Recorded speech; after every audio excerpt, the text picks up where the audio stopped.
Tim Henman gave his verdict after Emma Raducanu pulled out of the French Open qualifying event.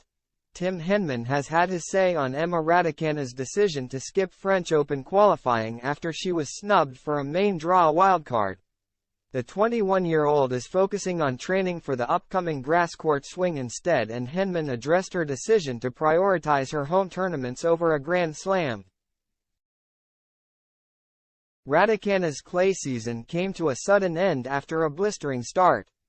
The world number 212 won both of her matches in Britain's Billie Jean King Cup qualifier tie against France and stormed into the quarter-final of the Porsche Tennis Grand Prix in Stuttgart.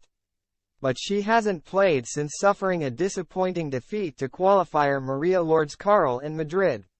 When the Brit pulled out of this week's WTA 500 in Strasbourg, fans thought she was preparing to compete in French Open qualifying.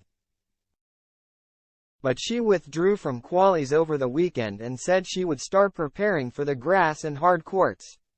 Her decision raised eyebrows, as the qualifying event was another chance for Raducanu to earn some much-needed ranking points.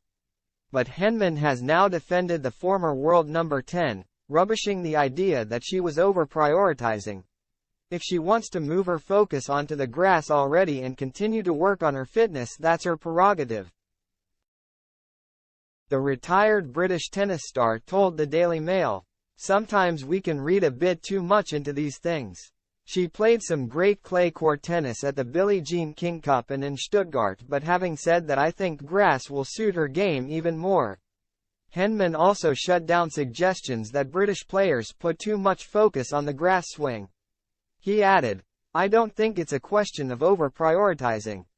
It's just the fact that it's their home event and Wimbledon is the most prestigious tournament in the world.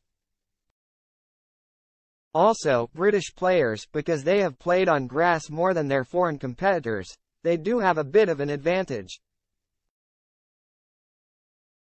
Meanwhile, Laura Robson agreed with Raducanu's decision to skip the qualifying tournament in favor of getting more matches elsewhere. She's now got an option to play a challenger event in the second week of Paris and hopefully play every week from then on and get as many matches as possible, the 30-year-old explained.